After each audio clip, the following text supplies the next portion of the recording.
I think that many of you already know me. If not, I'm Gary Quinn. Отже, починаємо. Я думаю, що багато з вас вже мене знає. Мене звуть доктор Гері Квін.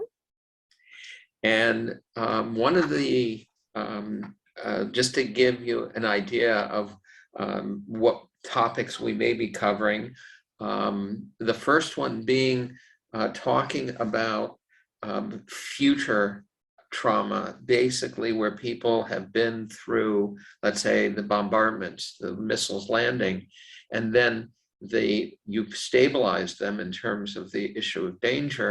And at that point, they're now thinking about the next time it's going to land, and they don't want to be doing anything or going out, or even though they are likely needing to. Отже, дивіться, про що ми з вами сьогодні поговоримо. По-перше, поговоримо про майбутню небезпеку. Тобто, скажімо, є люди, які пережили, наприклад, ракетний обстріл.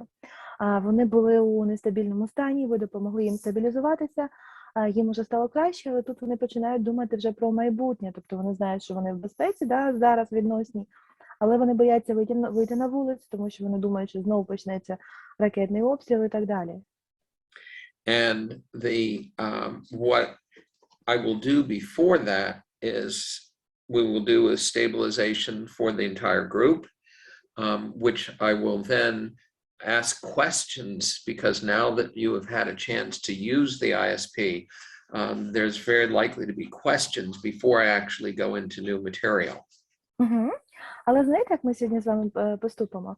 Ми спочатку ось зробимо, да, цей протокол, пропрацюємо з усією групою, тобто стабілізацію для всієї групи зробимо.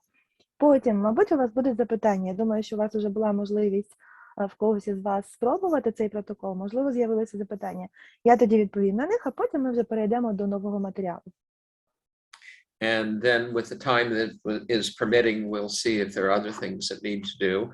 But I think that this will be that good time to be once again doing ISP with the entire group. So that will be starting momentarily. Отже, якщо в нас після того, що залишиться певний час, то ми тоді встигнемо ще певний матеріал розглянути, але там уже подивимося. І тоді зараз у нас починаємо безпосередньо з стабілізації. Okay. We will once again, first of all, just sort of take a note of what level of distress that you are currently experiencing on whatever level it may be, and then just sort of write that down so we have that as a starting point. Shall they also send it to us in chat? Shall they also send it to us in chat? They will actually be able to send in chat afterwards what they marked down before, and then they'll mark down what is the after. Окей. Дивіться, зараз тоді прохання, щоб ви оцінили свій рівень занепокоєння. За шкалою, ви всі, мабуть, знаєте, як це робити, нагадаю, за шкалою від 0 до 10, там де 0 – це нейтральний стан, і 10 – це найбільше можливе занепокоєння.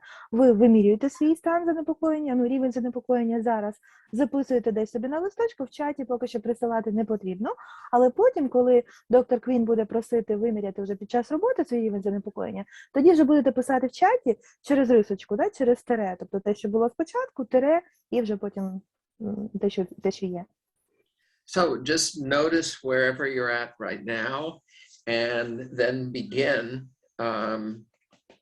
just tapping. Those of you that can turn on your cameras, please, so I can watch. Those of you that don't want to, obviously, don't turn on the cameras. Отже, тоді оцінюємо свій рівень занепокоєння, записуємо і починаємо робити тепінг. Ті, хто мають можливість ввімкнути камеру, я буду дуже радий вас бачити, будь ласка. Ті, хто не мають можливості, да, або не бажають абсолютно, то, звичайно, ми зрозуміємо. І починаємо тепінг. And just allow yourselves to notice and understand that you can learn to deal with whatever is going on. Будь ласка, дозвольте собі відмічати, розуміти, усвідомлювати, да, все, що відбувається навколо вас. And you can be in reasonable control of what you can be in control of. І також усвідомлюйте те, що ви можете бути достатньою мірою у контролі над тим, над чим ви можете бути в контролі. And as you're doing this bilateral alternating tapping, this is helping that your right and left brain, your right brain that's connected, that's primarily dealing with the emotional side, your left brain that understands that at this particular moment, you're safe. At this particular moment, what happened has happened in the past, and you are here right now at this moment. І зараз, поки ви робите тепінг, відбувається такий певний контакт між вашими півкулями головного мозку, тобто права півкуля, яка відповідає за емоційну частину, і ліва півкуля, яка відповідає за логічну частину, тобто розуміє, що ви у безпеці. Тобто зараз емоції і логіка, вони приходять в такий певний контакт в цей момент. So now stop tapping. And let it go and take a breath. Робимо тобто перестаємо робити тепінг зараз, глибоко вдихаємо. And let go, and you can notice where you are at this moment. І давайте зараз знову виміряємо свій рівень занепокоєння. And then continue to tap. І продовжуємо тепінг. Because as you are in this particular moment, at this moment you are, whatever has happened is in the past. And what is going to happen in the future is in the future, but at this moment, be right here, right now. And this will help in dealing with all of whatever is ahead of you, whatever is before you. Отже, будь ласка, зосередьтеся, сфокусуйтеся на тому, де ви є зараз, на цьому моменті. Намагайтеся бути зараз тут і тепер. Те, що відбулося в минулому, воно вже пройшло. Ті виклики, які, можливо, чекають вас у майбутньому, вони ще не настали.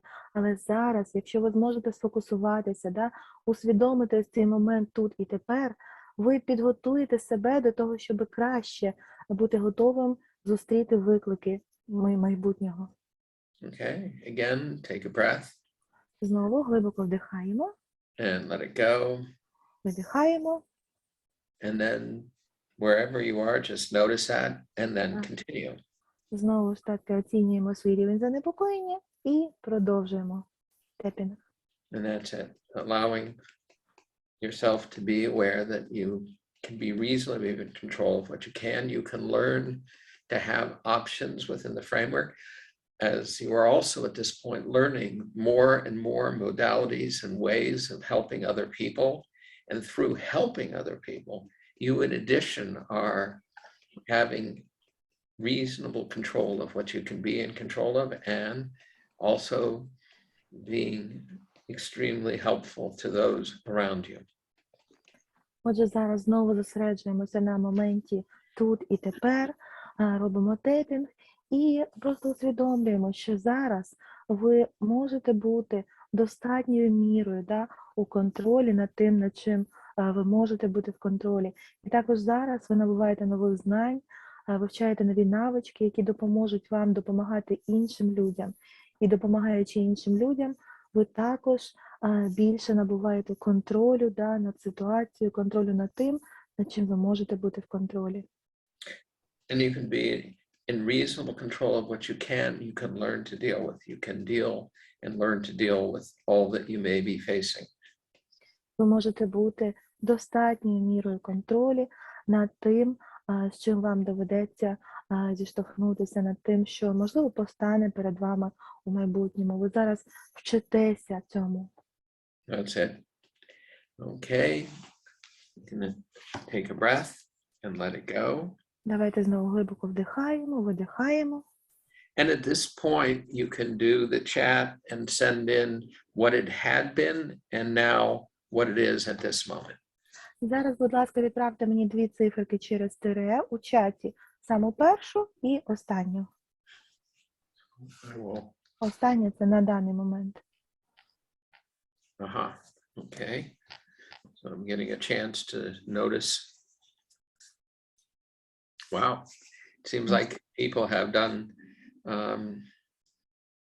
it has been helpful. Вау.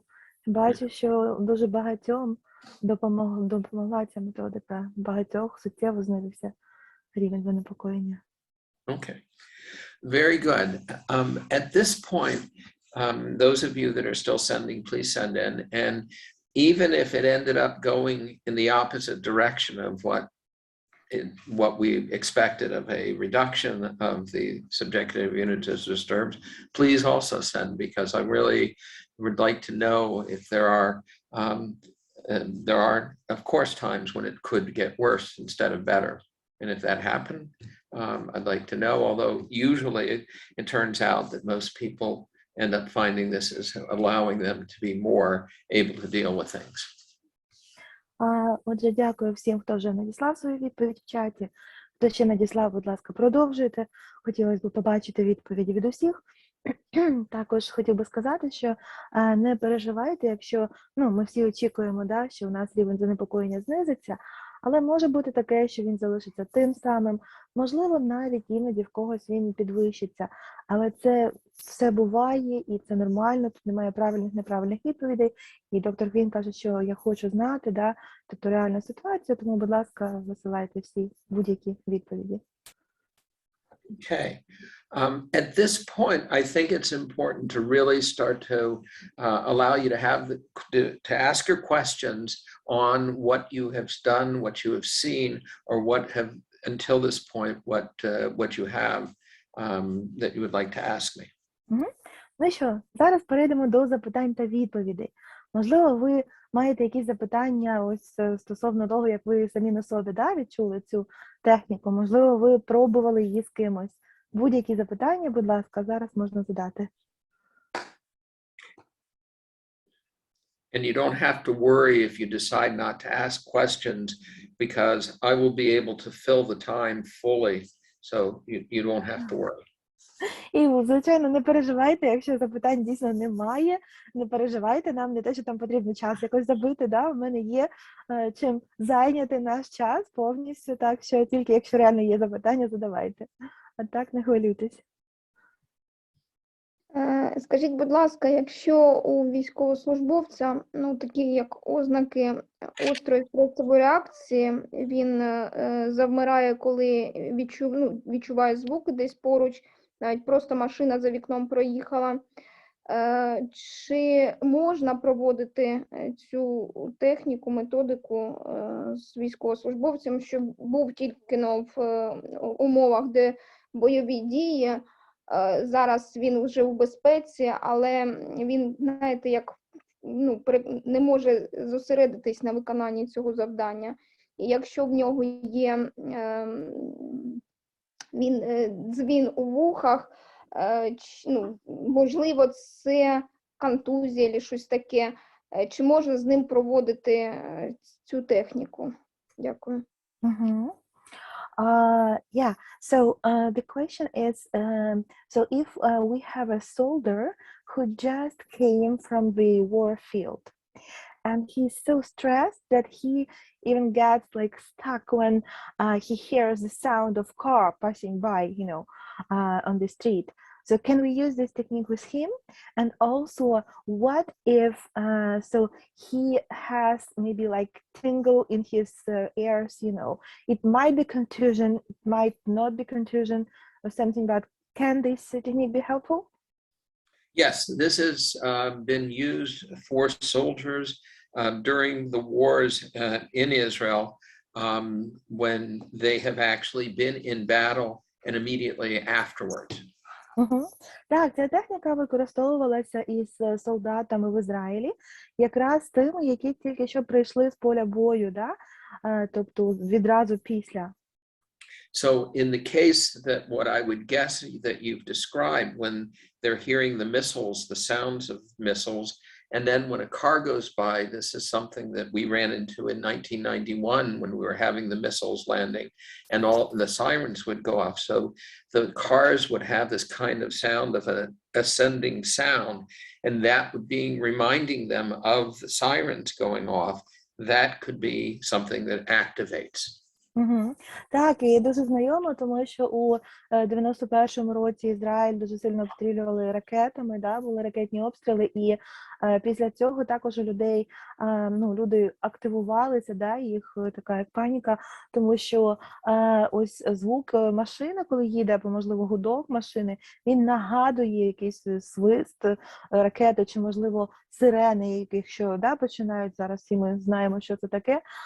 Отже, людина, вона починала реагувати, да, на звуки, які були схожими на те, що налякало її в минулому.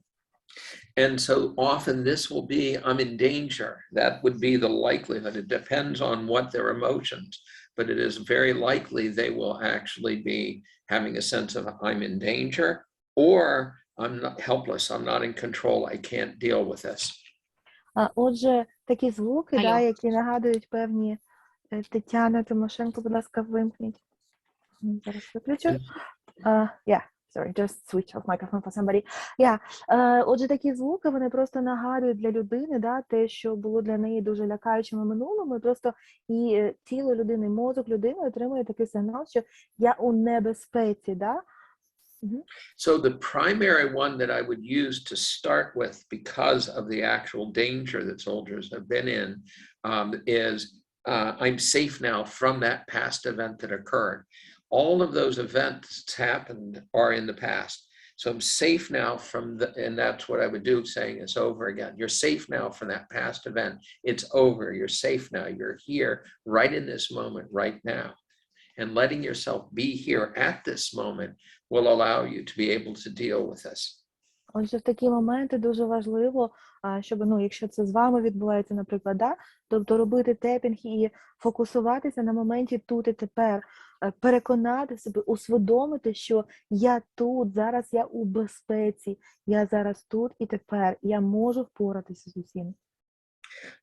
Also, what I just want to show you is I will do again my share screen, because I want to be able to show you the beginning of the procedure, because I believe if one of the questions is there a concussion that may go on, which obviously can occur. I'm sorry for doing this so fast, but I will show you that in this, what we do from the very beginning is we're making sure that the person is medically clear, that there's not a medical cause of the difficulties.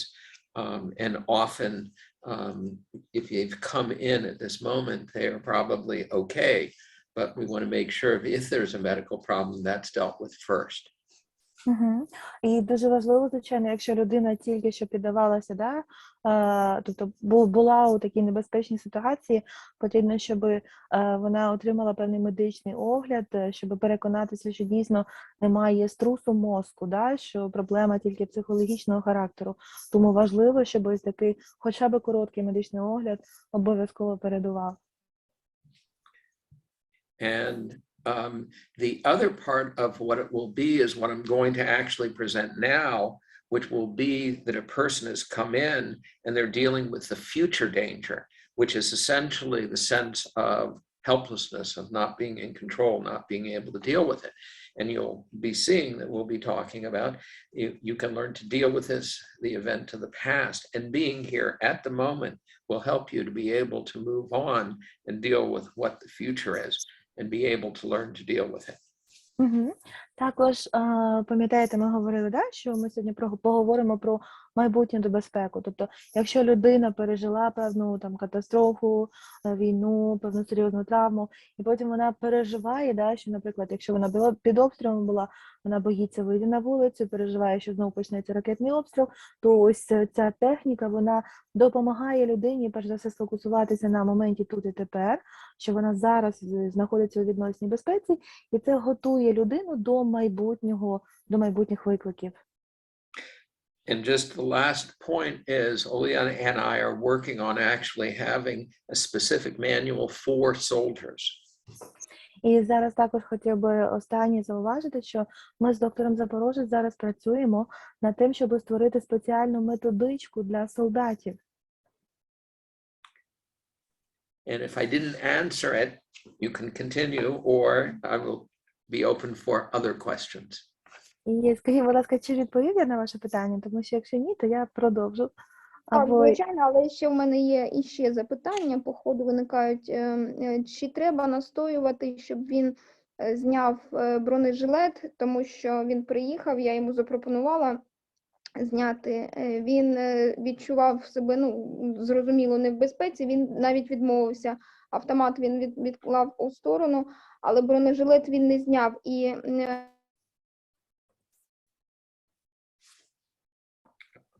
ми перестали вас чути, Оксана. постукування були дуже слабкі. Оксана, ми вас не чули певний час. Автомат відклав, повторюю. бронежилет зняв. І далі ми не чули. Постукування в нього були такі слабкі, чи треба, взагалі він сидить в бронежилеті, постукування слабкі скажіть, одяг, верхній зимовий одяг, бронежилет і постукування слабкі, чи треба йому казати, щоб ці постукування були більшими? Yes, thank you. You answered my first question, but now I got another one. So the guy who just came from the war field, so he even refused to take off the how you call it, bulletproof vest. So Yes. he agreed to put aside his machine gun, but he was still sitting wearing bulletproof vest. And he did some tapping, but tapping was very, very, like gentle. So maybe because it was hard for him because of that vest. So should I insist for him removing that bulletproof vest, or just let him? No, don't insist on anything, because it's anything that is giving him a sense of security. There is no reason, and you do not want to remove that from him. Yes, I agree the weapon should be put on the side, but on the idea that he's maintaining something that allows him to feel reasonably safe, that is not a problem. And remember, even when somebody is tapping, even if they aren't feeling it to the shoulders, they are feeling it on their hands. So that is also bilateral. По-перше, ні в якому разі не потрібно ні на чому наполягати, тому що, так, я згоден абсолютно, що зброю краще відкласти в сторонку, це точно, але якщо йому комфортніше, якщо він почувається безпечніше, будучи вдягнутим у цей куленепробивний жилет, то хай він так і сидить. Все, що людині допомагає почуватися безпечніше, абсолютно ні в якому разі не потрібно забирати, чи наполягати, що він зняв. Навіть якщо через цей жилет він не відчуває чи погано відчуває постукування на плечах, але все одно, коли він робить тепінг, він відчуває постукування на руках, і це все одно має ту саму силу. And the words we're using and the words I'm choosing are words that are actually true, so that because they're words that are true, it will work. In other words, we cannot do this and be able to make something true that is false or false that is true. І слова, які ми обираємо, якщо ці слова будуть правдиві, то вони спрацюють. Тобто ми не можемо, роблячи тепінг, намагатися переконати людину в чомусь, що є неправдою, тобто або те, що неправда є правдою. Тобто, якщо це слова правдиві, то вони спрацюють. And I don't know if I gave this example, but it's bear repeating in case I did, where when I was in the war in the north of Israel, where we had 3 seconds before when the sirens went off until the bombs hit, I was working with a soldier who was in the bomb shelters. І я не пам'ятаю, чи я наводив цей приклад, чи ні, але навіть якщо наводив, то варто його повторити. Ми колись працювали, коли північна частина Ізраїлю була під дуже важкими обстрілами, ракетними. І у нас тоді було тільки 3 секунди від того, як сирена починає кричати, 3 секунди, щоб добігти до бомбосховища. І був один солдат там в бомбосховищі. But she was embarrassed to be doing the tapping. At that time, I was moving my hands back and forth. She was embarrassed to do this in front of her colleagues.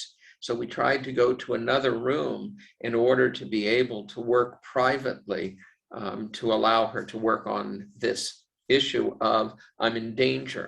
I can't deal with it. I'm in danger. Basically, I'm in danger. And I was trying to say, you're safe now from that past event that is over. You're safe now. You're here right at this moment. Ага, то була одна жіночка, яка, ну, вона соромилася робити білатеральну стимуляцію, да, ці постукування, тепінг у присутності своїх колег. Тому ми намагалися там знайти якусь кімнату, да, у бомбосховищі, там, де ми могли би більш у приватній атмосфері працювати, щоб там на неї не дивилися всі. І ми працювали над її безпекою, тобто, щоб вона почувалася достатньою мірою безпеці зараз в конкретний момент, тобто, щоб вона усвідомила те, що минуле, воно вже пройшло. So we went up to a room in the building that we were in, and I began to work on her, saying, you're safe now from that past event, it's over. Отже, ми там були в якійсь будівлі, ми знайшли кімнату, ми почали працювати, вона робила тепінг, і я говорив їй, що зараз ви у безпеці, це вже пройшло. As we were beginning to work, the sirens went off again. І коли ми починали працювати, сирени знову почали кричати. And I was again saying, you're safe now from that past event. That event is over, you're safe now. І я продовжую їй казати, що зараз ви у безпеці від тієї події, яка відбулася в минулому. Минуле пройшло, зараз ви у відносній безпеці.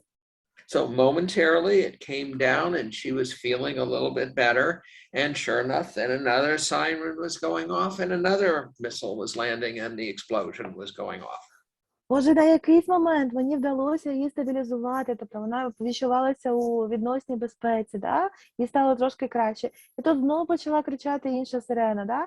І інша ракета впала, потім знову інша сирена. At this point, she said politely to me, Doctor, you're crazy. We're facing the north. The missiles are coming. We have no protection. We are not safe. І тоді вже, як це відбувалося, вона так, знаєте, якомога так намагалася сказати мені так, щоб не образити мене, але каже, доктор, ви, ну, такий трохи божевільний, тому що яка безпека відносно, що ви кажете? Ми зараз на сході, нас обстрілюють ракетами, ми не у безпеці. So we ran rapidly back down into the bomb shelter, and then I was able to work on her and help her because at that moment in the bomb shelter, we were actually safe. Where we weren't there, this will not work when you are actually in real danger. It will work when that danger now is dealt with in the way that it can. І тоді ми з нею перебігли з тої будівлі, де ми були, перебігли у бомбосховище, і там знову почали працювати, і там мені вдалося досягти того, що вона, будучи у бомбосховищі, да, перебуваючи, вона змогла відчути себе достатньою мірою у контролі, тому що там дійсно, тобто не в контролі, достатньою мірою у безпеці, тому що там дійсно у бомбосховищі у той конкретний момент вона була у безпеці, а не так, як там, де ми зверху намагалися працювати. And again, so with soldiers, they are going to often have to go back out into the field. But when we are in a place that is reasonably safe, then we can say this, and that is a true statement, and then it will work. І, звичайно, працюючи з солдатами, ми розуміємо, що їм доведеться повернутися туди, да, там на поле бою, там, де небезпечно. Але хоча б зараз, працюючи з ними зараз, якщо це у бомбосховищі або якомусь, ну, відносно безпечному місці, ми можемо допомогти їм відчути ось це, ну, хоча б достатньою мірою, да, відносну безпеку в цей конкретний момент. And momentarily, this will lead me right into the issue of that future danger, where the idea will be, especially with a soldier, even once they get calm, they need to be able to go back out into battle and going back into a place of potential danger. І ось тоді, працюючи з цією жіночкою, да, я, ну, яка є солдатом там, я тоді подумав, що так, дійсно, з солдатами ми працюємо, ми можемо допомогти їм почуватися відносно у безпеці зараз, але їм доведеться повернутися у ситуацію, яка є небезпечною. And this will lead me, I will Sorry for that. So here we are dealing with what exactly is a real situation. So if you can read this till we get to this point of the repeat this sentence, and this will be able to give them the ideas of what we say at this point. Отже, давайте прочитаємо тут трошечки цитату з методички. Значить, майбутнє, відсутність контролю. Коли жертва або свідок події сфокусований або, ну, точніше, переживає стосовно майбутньої відсутності контролю і каже щось на зразок того, що але це все ще є небезпечним. І якщо навіть ця ракета вже впала, то буде інша ракетна атака, або буде інший землетрус, або інша пожежа, або інша цунамі, або щось інше. Тобто щось інше знову може відбутися, коли я вийду з цього безпечного місця. Да? Тобто і це людину непокоїть. Отже, підзаголовочок рішення стосовно безпеки у реальному житті. Перше, використовуйте білатеральну стимуляцію та говоріть про те, що є умісним, да? Поговоріть щось, що є, буде відповідним, да, ситуації або трагедії, або катастрофі, яку людина пережила. Наступне, якщо говоримо про ситуацію, коли ракетний обстріл іде, або, ну, яка би не була там небезпека, ви можете сказати. And as you can see, that last point is what we found, because the blast radius of the missiles when they land are up in this kind of a cone. So if somebody lies on the ground flat, they will often be avoiding danger just by doing that, as opposed to staying in their car where they might think they're protected. They're actually better protected on the ground, lying away 10 meters away from the car. But I didn't finish reading, okay? I'm sorry. No problem. І доктор Квін каже, що також потрібно, ну зараз ми дочитаємо, він думав, що ми вже дочитали. Доктор Квін каже, що важливо також, щоб людина розуміла, що ну коли летять ракети, я не знаю як, ну там якесь воно працює як воронка, да? Тобто, якщо людина лежить, ну падає на землю, то вона буде більше у безпеці, ніж коли вона там, наприклад, сидить у своїй машині. Отже, читаємо далі. Скажіть, що what do you know about what you should do? Що ти знаєш про те, що ти повинен робити, якщо ракета там буде летіти, да, знову, чи яка там буде небезпека, тобто відповідно до ситуації. Якщо вони не знають, використовуйте білатеральну стимуляцію і скажіть щось на зразок того, що почніть тепінг, коли ви почуєте сирену, або що там, ну, відповідно до ситуації, ідіть у бомбосховище, або зайдіть у будинок, або там зайдіть там, ну, спустіться на нижчий поверх, скажіть щось на зразок, ви можете підійти до стіни, яка є напроти, ну, протилежною до тої сторони, там, де, ну, звідки летять ракети. Ви можете також сказати, якщо ви їдете машиною, наприклад, через міст, то ви можете, ну, заїхати під міст, або якщо, ну, ви їдете в машині, то, будь ласка, вийдіть із машини та лягте на дорогу десь за 10 метрів від тої машини. Yes, we are done. Okay, and then we'll do this for about 1 to 2 minutes, and then we'll say from that level from 0 to 10, how much are you bothered at this point? Отже, ми там пару хвилин будемо робити білатеральну стимуляцію, потім попросимо людину оцінити свій рівень занепокоєння від 0 до 10 на даний момент. And then what we go on to is being able to say, again, the issue and going over to be saying, and you can learn to deal with this. You can learn to be able to have choices and within the way of reacting and doing things to be able to keep yourself reasonably safe in the way that you can. Також під час степінгу ми можемо говорити, що ви можете мати вибір, ви можете мати кілька різних варіантів, да? Ви можете зробити вибір для того, щоб мати найбільший доступний рівень безпеки на той чи інший момент. Тобто ви можете мати вибір, можете знати, що робити. And now I would like to show you another video of someone who was basically come into the bomb shelter. She had been dealing with her issue of I'm in danger and I can't deal with it. And now she's about to leave the center that we're in the bomb shelter, and needs to go back out. And she didn't want to leave. She wanted to stay and did not want to go out. So this is what you'll see in a moment. І зараз я покажу вам навчальне відео. Ця жіночка, вона, ну, тобто це навчальне відео, це було знято, але ситуація представлена така, що вона була, ну, пережила там атаку, скажімо так, ракетний обстріл. Вона, зараз ми з нею працювали в нашому центрі, який знаходиться у бомбосховищі, але тепер їй потрібно виходити, да, назовні і там далі рятувати людей. Вона не хоче виходити назовні, вона дуже боїться. Oh, wait, she started before I was ready. Yeah, but Oksana also has a question, just to let you know. I see her hand. Yes. Shall she ask? Оксана, у вас запитання, так? Можете запитати. Я працювала з групою 13 чоловік, і у всіх рівень повільно знижувався стресового навантаження, а у одної з учасниць стрімко зростав, і вона все більше переходила в психоемоційне збудження з підйомом агресії.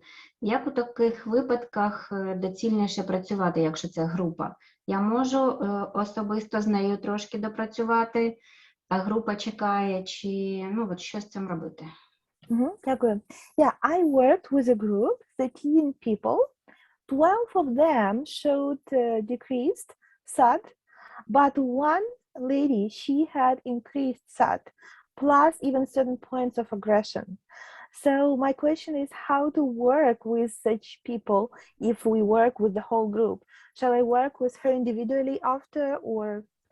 Yeah, it's a good idea to make sure if you're doing this with a group, that you have at least another person. So if somebody has these kind of difficulties, you're able to then go off to be able to deal with them, even when the group is still working individually, because there's another type of issue that may be going on that you're not addressing because you're giving the group a general idea.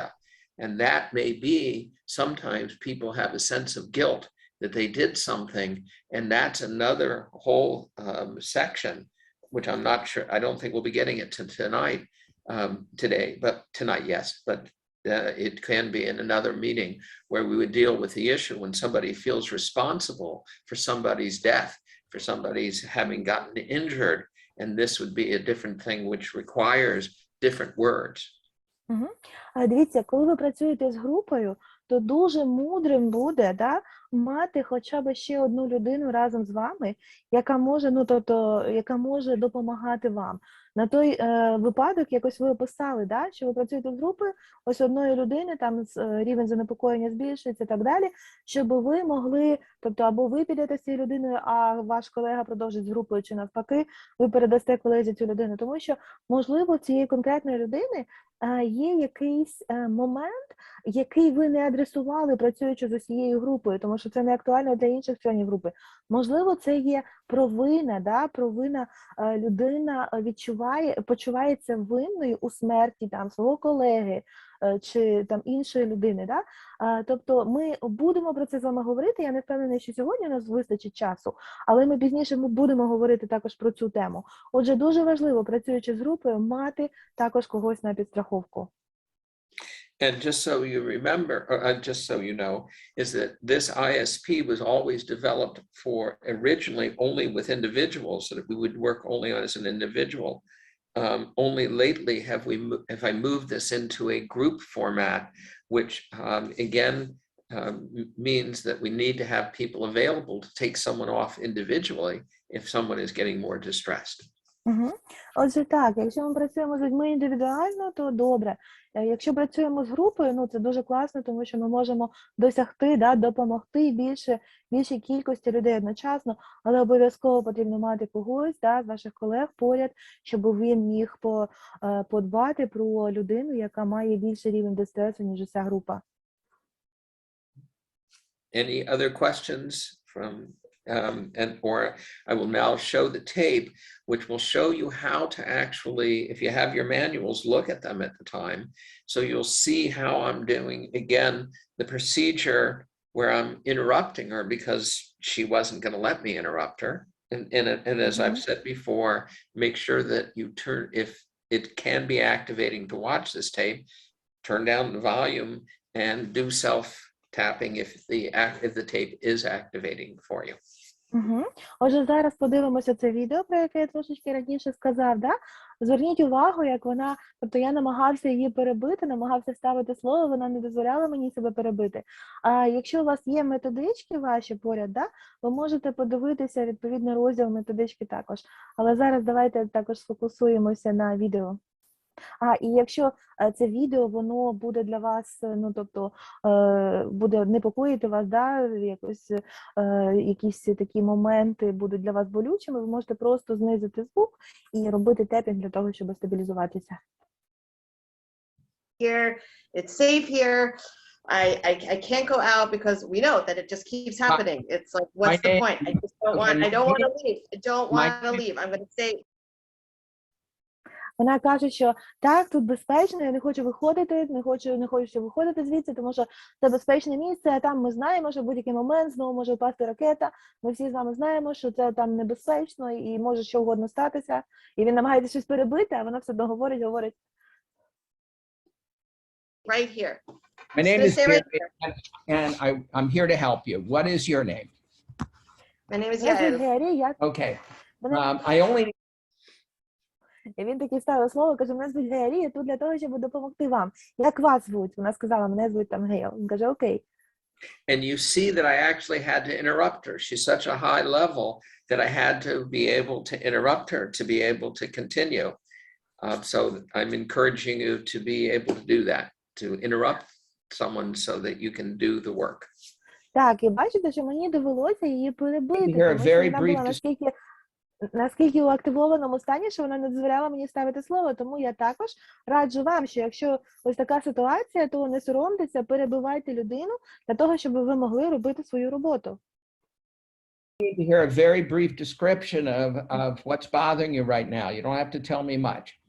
What's bothering me? Isn't it obvious what's bothering me? Try. Доктор Квін каже, що, отже, будь ласка, скажіть мені дуже короткий опис того, що зараз непокоїть вас. Мені не потрібно знати деталі, просто коротко скажіть, що вас непокоїть зараз. Вона каже, що мене непокоїть зараз? Невже ти не зрозуміла, що мене непокоїть зараз? And when somebody is feeling out of control, which is exactly the issue that she's dealing with, I'm not in control, I'm helpless. Anger is a very natural reaction, and that's, you can see, she's now expressing that anger to me. І якщо людина почувається, що вона не має контролю над ситуацією, да, і ось ми бачимо, що це те, що демонструється жіночка, да, то людина, яка не має контролю, вона, така злість, да, або агресія у відповідь, це дуже типова реакція. Ви бачите, що вона виплескує, да, цю агресію, цю злість на мене зараз. Living here, try living here with us for a couple of days and you'll know exactly what's bothering me. Okay, everyone's leaving, going back to their jobs, sending their kids back to GAN, going back to Bet Sefer. No, I'm not going. I'm not leaving because we both know, and you can't tell me differently. Don't lie to me. Don't tell me everything's going to be wonderful. As soon as we get up, as soon as I get my kids all together, we're going to walk outside, and who knows when the next siren's going to go, and we're going to be doing this all over again and just being re-traumatized all over again. It's like, don't. Вона така, що мене непокоїть, що невже не зрозуміло, що мене непокоїть? Ви тут живете з нами вже 2 дні, і ви досі не розумієте, що нас непокоїть. Це ми всі знаємо, що нас непокоїть. Ви бачите, що тут відбувається. Люди, вони тільки виходять, да? Тільки що був ракетний обстріл, тоді вони виходять на вулицю, там знов обстріл, вони йдуть туди-сюди, всі повертаються до своїх справ. Але ми з вами прекрасно знаємо, що як тільки ми вийдемо назовні, там знову буде ракетний обстріл, і це є небезпечно, тому я нікуди звідси не йду, я збираюся сидіти тут, і нікуди я не піду. Не потрібно мені брехати, що там безпечно, там небезпечно, я сама знаю. And that's why it's all scripted. It's all written exactly the words, because I also get nervous. I can get nervous when I'm being yelled at like this. And therefore it's all written so you can read it and there you can still keep to the script and be able to be helpful. І дуже важливо, да, що в нас є скрипт. скрипти, які ми можемо слідувати для того, щоб ось робити цю роботу. Тому що я також можу рознервуватися, коли на мене ось так кричать, да? І також можу там якось збитися з думки, тому важливо, що є скрипт, я просто по цьому скрипту працюю.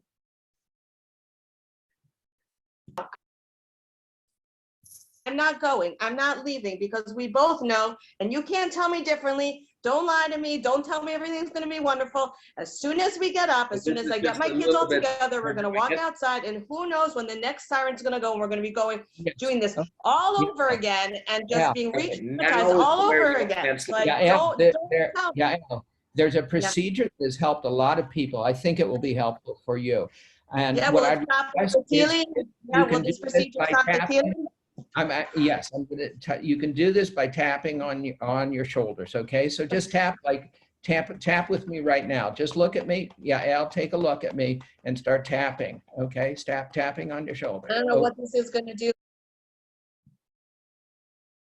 Отже, трошечки повторили відео, шматочок, який ми вже дивилися, там, де вона каже, що я не вийду, що хочете, те робіть, ми обидва знаємо, що це неправда, ми не в безпеці, не треба мені брехати, я звідси не піду. І доктор Гері намагається ставити слово, каже, що знаєте, є така процедура, яка може вам допомогти. Я тут для того, щоб вам допомогти. Будь ласка, покладіть руки ось так, і починайте тепіти. Вона каже, що воно допоможе, воно що позбавить мене відчуття, чи що? Він каже, так, будь ласка, покладіть руки, давайте будемо робити тепінг, давайте там усвідомимо і так далі.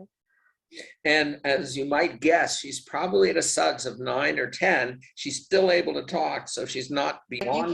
You can't stop the feeling from coming. Мабуть, ви So I don't know why it's відмітили для себе. going to make any difference right now. She's not behaving. It is okay. Not letting me stop. If it's okay with you, I'll There we go. continue until you tell me to stop, or okay, I'm not in control there. But in order to know, I'm losing control of the tape.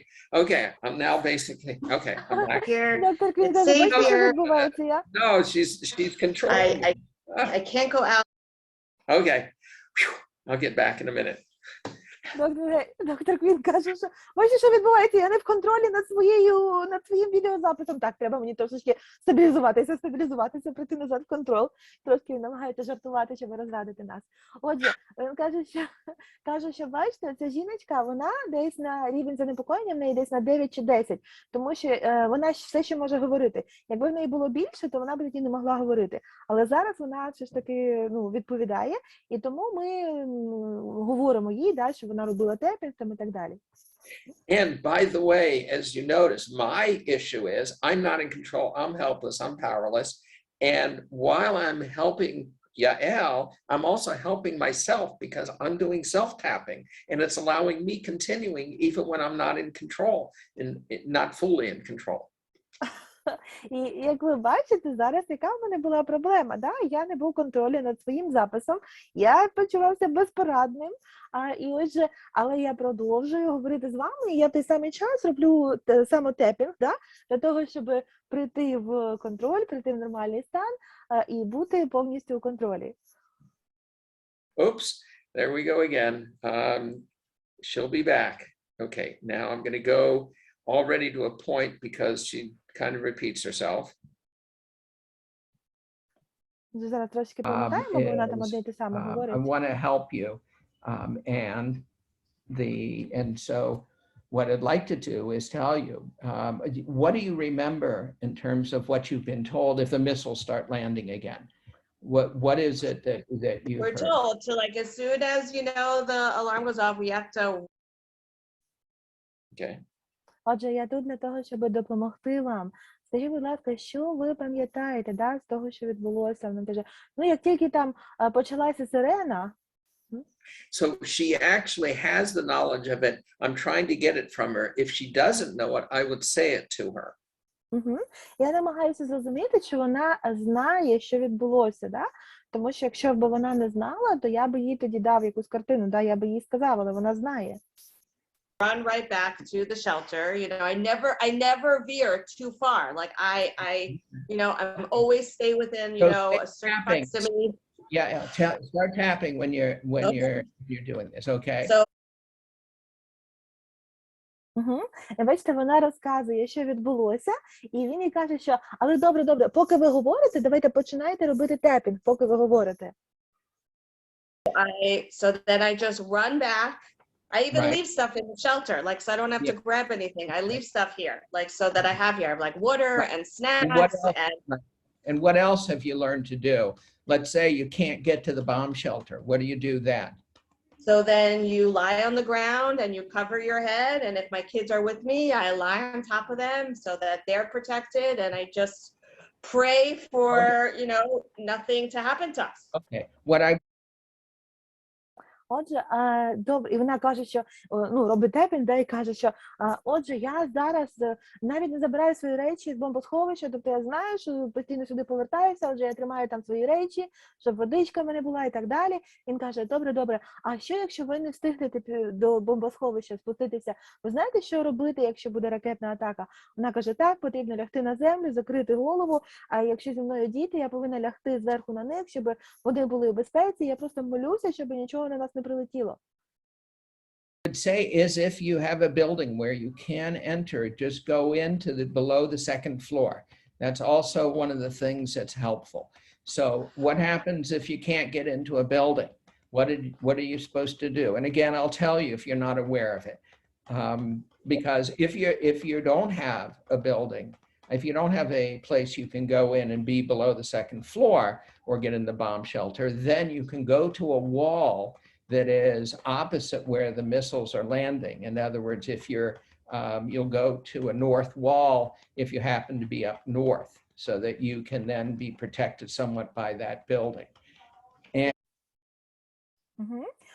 Отже, і доктор Гері каже, що дивіться, я вам також ще розкажу, да, що ще можна робити. Отже, якщо є якась будівля поряд, ну, або якщо ви знаходитеся у будівлі, важливо, щоб ви були нижче другого поверху у цій будівлі, то ви там також будете захищені. Якщо немає будівлі поряд з вами, то ви знаєте, що робити? Якщо ви не знаєте, я можу вам розказати, що робити. I don't think my head would be straight enough to figure out which direction it's coming from and which wall is opposite. I think I would just freak out and, you know, just lie on the ground and cover my head. That's what I've done in the past when I can't get to the shelter. I just lay on the ground and I cover my head. And what you've said is actually very important, because lying on the ground can help, because the blast of the missile goes up. And so it can be very, very helpful to do. And it's also extremely good to do if you're driving your car and you can't find a bridge to go under. Going under a bridge is the best. If not, then stop your car, move 5 meters or 10 meters away, and then you can lie and lie down. Okay, so take a breath.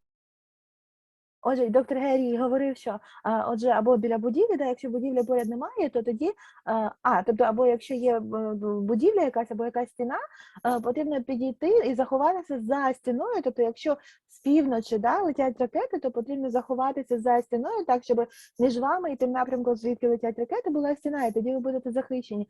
Вона каже, що я не знаю, я зараз настільки не можу зорієнтуватися, де там північ, де південь, і якщо там щось трапиться, то я просто ляжу на траву, я буду лежати, я не знаю.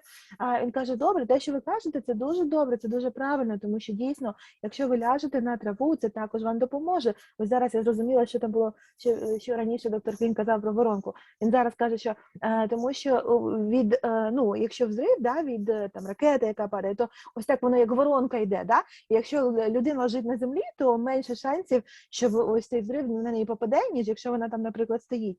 Тобто він каже, що так, правильно, якщо ви лежите, то також ви будете більшою мірою захищені. And let it go. And what do you notice now? That I'm pissed. Okay. I'm just really angry. I'm just really Angry, really angry. Він каже, отже, добре, скажіть, будь ласка, що ви зараз відчуваєте? Я кажу, злюча, я дуже розлючена. Він каже, ви дуже зла. Так, я дуже зла. angry. I'm angry. Right. I'm angry that this is my life and these are my children's life. I'm angry that this is just on a repeat. I feel like I'm in repeat every day, every day. So it's like a repeat. tap again, keep tapping, because what you're mentioning is absolutely, when we are in a state of being out of control, the natural reaction is anger, because anger often gets us back in control. And So you are But I going, feel out of control. І що ви відчуваєте зараз? Да? Я відчуваю, що просто я розриваюся, я не можу, да, постійно щось там трапляється, постійно ті зриви, я просто не знаю, куди подітися. Добре, добре. Я розумію, що ви зараз дуже відчуваєте злість, да, і злість – це є нормальна реакція, тобто злість – це нормально і так далі, тобто не переживайте стосовно того, що ви відчуваєте цю злість. I'm right, angry and I exactly. feel out of control. Right. Unfortunately, anger isn't helpful in this case, and although it may be in many times, but what can help you is keep tapping, and your body and your mind is going to bring down the distress. And just allowing yourself and your body to know any of the events that have been in the past are over, and you're here now. Those events are over, and just notice. And you now know the number of things that you can do. Отже, так, я розумію, що ви зараз зла, сердита, і це є нормальна реакція, коли людина не має достатньо контролю. Але, знаєте, в цій ситуації зараз злість, вона не допоможе. Так, бувають ситуації, коли злість може допомогти, але це не зараз.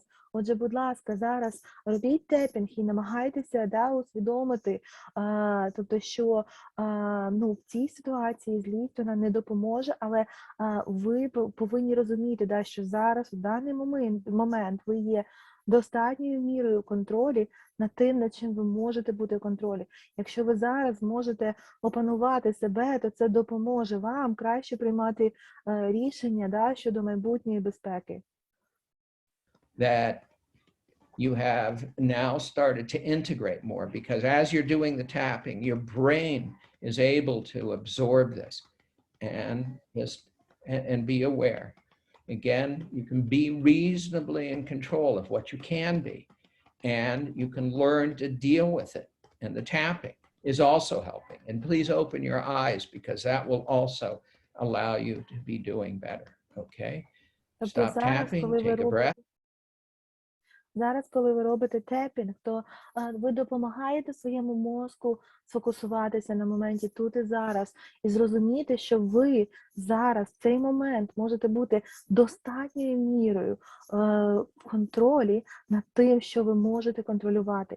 І таким чином ви, ваш мозок, ваше тіло, ви стабілізуєтеся, і ви таким чином вчитеся або готуєтеся до майбутніх викликів для того, щоб ви могли прийняти більш мудрі, зважені рішення. And let it go. And what are you noticing now?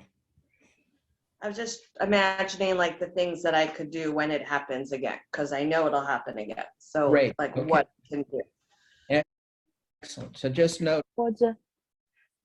Отже, зараз, будь ласка, глибоко вдихніть, видихніть і оцініть за шкалою від 0 до 10, наскільки, наскільки ви занепокоєні, і скажіть, будь ласка, що ви зараз відмічаєте, що ви зараз відчуваєте. Вона каже, точніше, про що ви думаєте? Вона каже, я думаю про те, що я буду робити, якщо це знову відбудеться, тому що ми всі знаємо, що це знову відбудеться, я думаю, що мені робити. And you're starting to see now a shift. She's actually getting a little bit better right now. І ви тут уже бачите, помічаєте трошки таку зміну в її поведінці, тобто на даний момент вона вже трошечки краще опанувала себе. And again, that also you can learn from the past events, and you learn because you now know what to do. And that learning, and you can learn how to handle this. And that's what you're doing and recognizing. So just notice that your mind is healing itself. That's it. That's it. Okay, take a breath. І так, продовжуйте тепінг і просто усвідомте, що ви можете навчитися від минулих подій, ви можете взяти для себе певні уроки. І також зараз, поки ви робите тепінг, ваш мозок, він зцілює саму себе, тому продовжуйте, будь ласка. And you can see I'm just saying the same thing over and over again. And it's even something where when I would do this, I would say, you know, I'm just saying the same thing, but this is exactly what's needed, because when you're doing this with the tapping, it finally starts to be able to go in. She's able to start to calm down, to be able to actually hear this and be able to calm.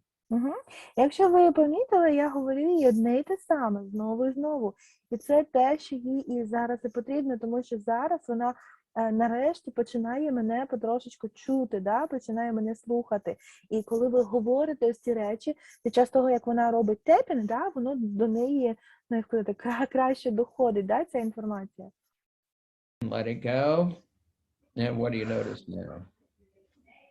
I don't know why this tapping thing is working, but I feel calmer. It's weird.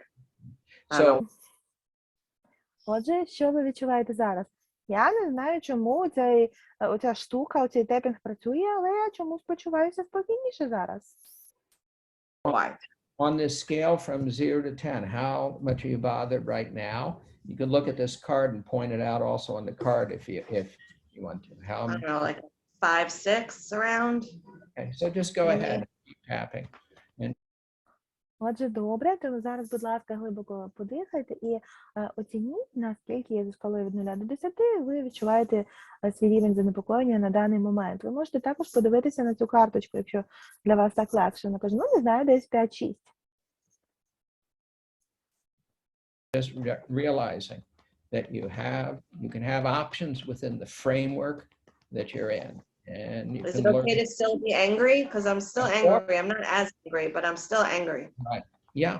Again, because anger is the natural reaction to when something is happening out of your control.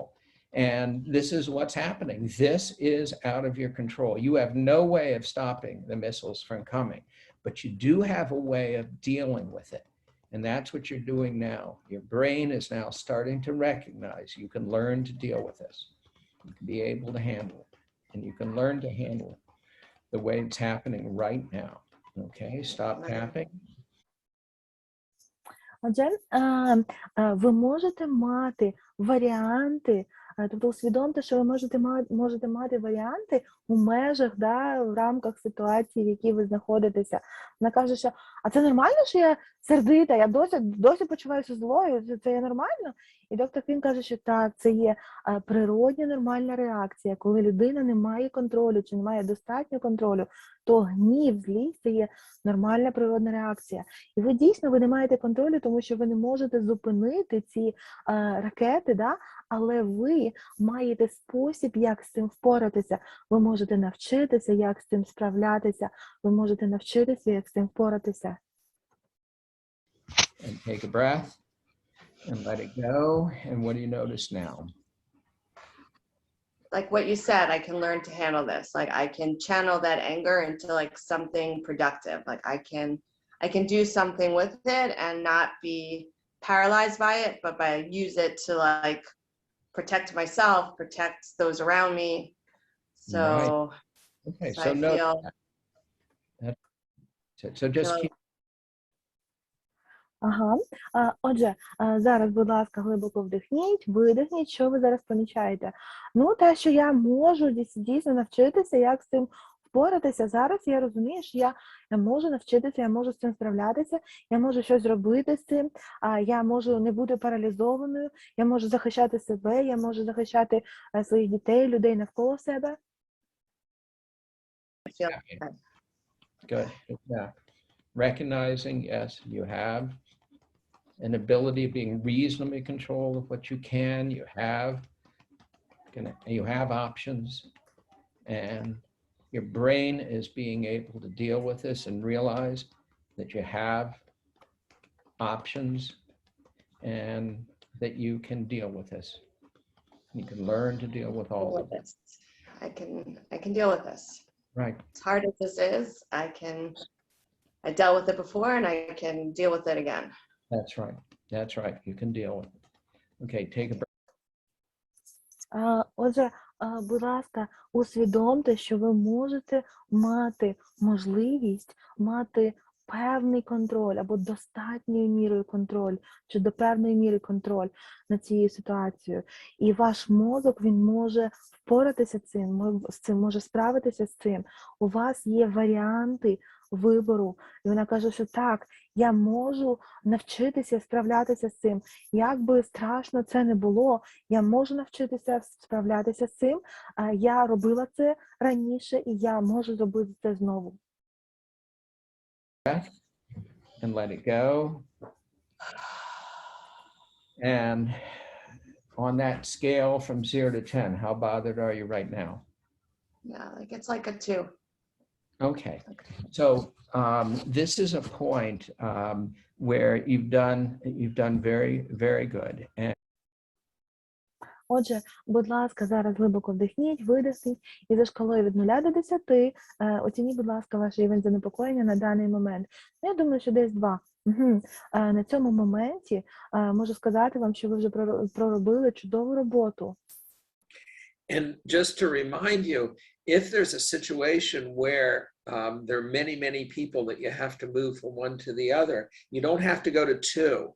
Getting to 5 or below, and you could see, even when she was getting to 5, 6, I just needed to go a little bit more, and I would have been able to stop if I had to immediately go on to treat somebody else, to stabilize, not treat, stabilize someone else.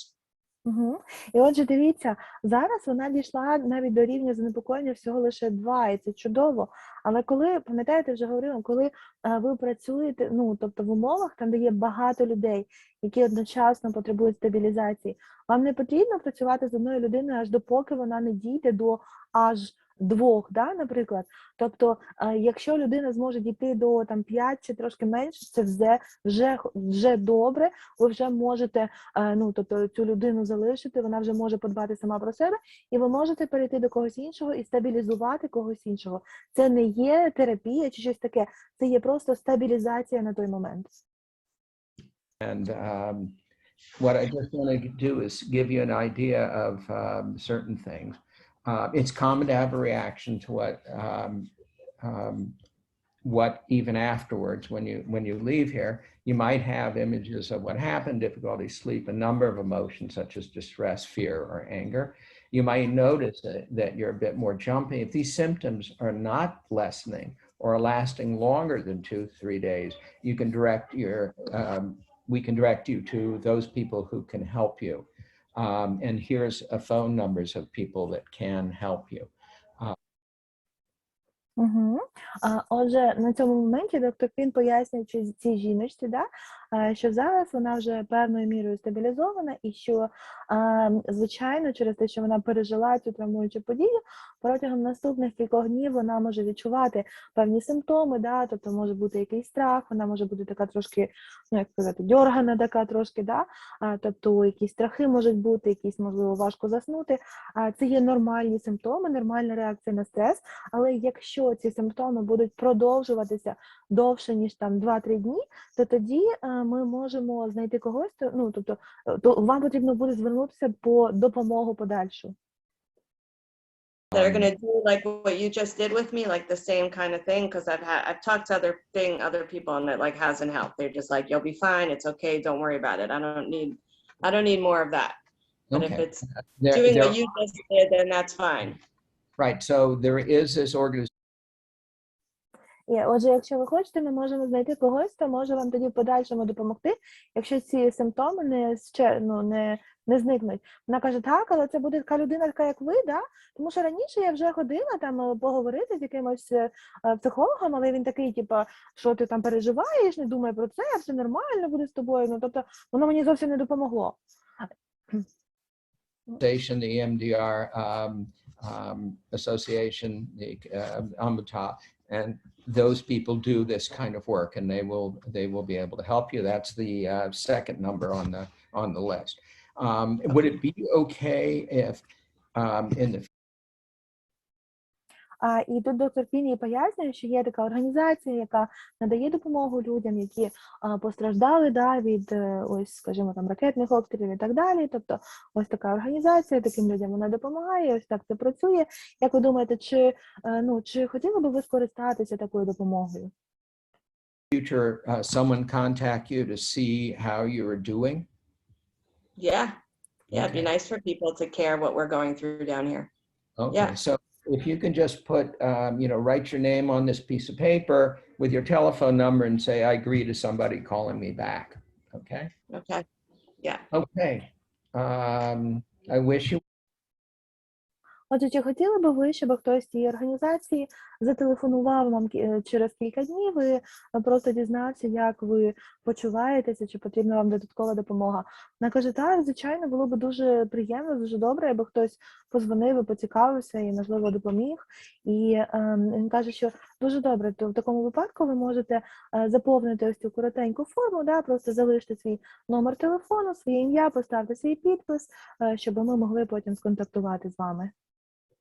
Well, and you did good work, and so thank you. Thank you. Okay. You're welcome.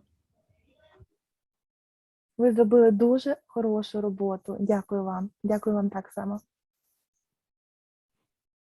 Okay, so this is something, as you are seeing, and it's also reminding me of something else in terms of being able to be reasonably in control of what you can be in control of, which I'll say in a moment.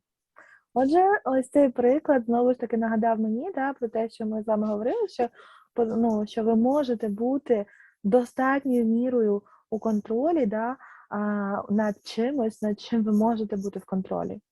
Я скажу зараз пізніше. The incident is a man who had been, he was actually a reporter, and he was caught in an open field in the middle of nowhere on the last day of the war up north when the missiles were landing within 2 or 3 seconds. And in the last day of the war, they wanted to show that they had plenty of missiles and they didn't need to end the war. A ceasefire was being called. So they had missiles landing every second. And this man was in a field, in an open field with nothing but a cardboard box, which he actually lied down, put his head down. Missiles were landing all around him for several hours.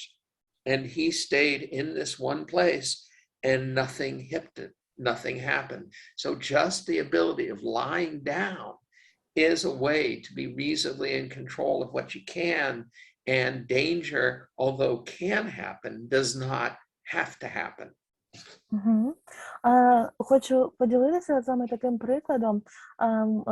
Був такий репортер, ми працювали з цією людиною, він так опинився в такому місці, на відкритій місцевості, в останній день війни, коли там на тій місцевості постійно падали ракети, і так виявилося, що там в нього не було де ні заховатися, нічого не було з собою, він не міг звідти ніяк поїхати чи піти, в нього не було з собою нічого, крім картонної коробки, тобто нічим не можна було захиститися.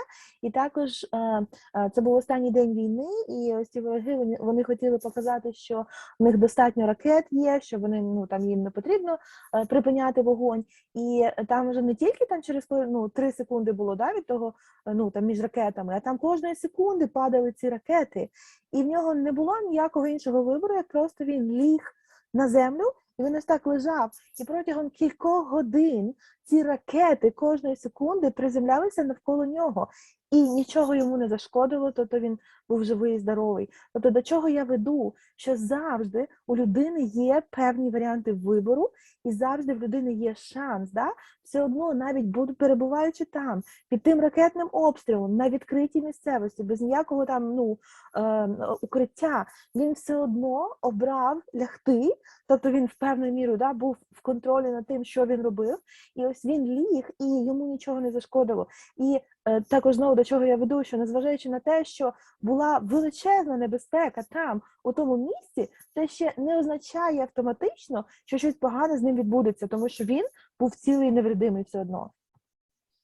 And just again, in letting you know that here in Israel, we do understand this element, but we can never understand. Again, when it happens, it's horrible. There's no, it's just terrible. But in the northern areas, we had years where the missiles kept landing, that they didn't stop. And then the same thing in the south. So that we had been going through this for years, and that's exactly what this woman was talking about. She was living in the south. She was living in this that was going on for years and years. And somehow this could help, and people would find a way to deal with even on this impossible level, which of course is what you are in at this moment. І були в нашій історії такі часи, коли протягом років люди жили під постійними ракетними обстрілами. Були часи, коли обстрілювали північну частину нашої країни, були часи, коли обстрілювали південну частину нашої країни. Ось ця жіночка, вона про це і говорила, вона жила на півдні. І, тобто, йдуть постійні обстріли, постійно, тобто її життя, постійно переривалося ось цими ракетами, тобто це стало постійною частиною життя. Але все одно люди, вони навчилися якось з цим жити і жити в цих умовах. Тобто це те, я розумію, що це те, що ви зараз також переживаєте, але тобто, просто хочу сказати, що навіть в цих жахливих умовах все одно можна намагатися опанувати себе і намагатися продовжувати жити, да? And as human beings, we have been built in the right way that even through these absolutely horrific situations, somehow we can develop the ability of adapting. And as you can see, this is very realistic in terms of what I've dealt with. And she was someone who is one of the helpers, so she knows it exactly. She's also a therapist, is a stabilizer who is doing this all the time with other people. So she is someone who is in a similar situation as what you are in. Отже, звичайно, я ні в якому разі не применшую те, що відбувається, коли це відбувається, коли та ракета падає, руйнує, щось, це страшне, це жахливо. Просто я намагаюся сказати, що це не обов'язково є дати, що автоматично відбудеться, коли людина є в небезпеці, що автоматично обов'язково це погано станеться з нею. Ось, наприклад, як ця жіночка в нашому прикладі, тобто вона сама є психологом, вона сама допомагає іншим людям, і, звичайно, були моменти, коли їй самій було складно, їй самій довелося, опановувати себе, але потім вона опанувала, і вона, допомагала іншим людям, і вони жили ось, буквально роками, в такій ситуації, і все одно вони вижили, вони змогли через це пройти. And now I'm available for questions. Отже, зараз я готова відповісти на ваші запитання.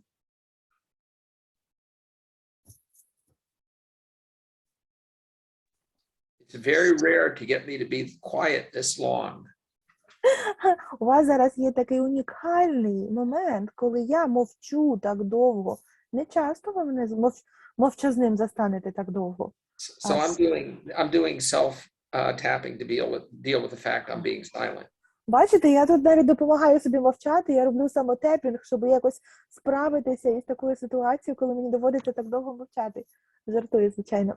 Елена, у вас запитання? Да. А скажите, пожалуйста, с какого возраста можно делать билатеральную стимуляцию детям, с 10, можно проводить в групповом формате или нет? What is the earliest age of kids that can be treated with this protocol? For example, if kids are 10 years old, can we do group protocol with them?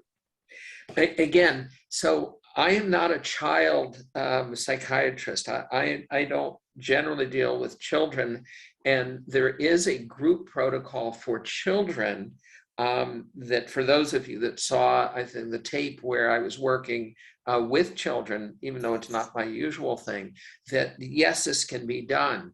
The group protocol is something that's a bit different. That is also something that can be helpful. So what I'm doing, the reality is, again, the group is possible, but it's additional types of protocols that will, I'm sure you'll be made available to you to deal with children where you often will be using them drawing pictures, and then they're able to be self-calming. Угу. Ви знаєте, я не є спеціалістом у роботі саме з дітьми, да, з тією категорією населення, тому я більше працюю з дорослими, і для діток існує окремий протокол. Звичайно, я минулого разу показувала вам відео, да, там, де ви бачили, що я працював з дитинкою, але це було скоріше виключення. Да? Звичайно, ну, якщо ви працюєте з дітками, то там є якісь свої трошки, да, підходи, методи. Там, наприклад, можна попросити діток намалювати, да, там те, що їх непокоїть і так далі, і це допоможе їм трошки стабілізуватися. Отже, є протоколи, які розроблені спеціально для діток, які найкраще працюють з дітками.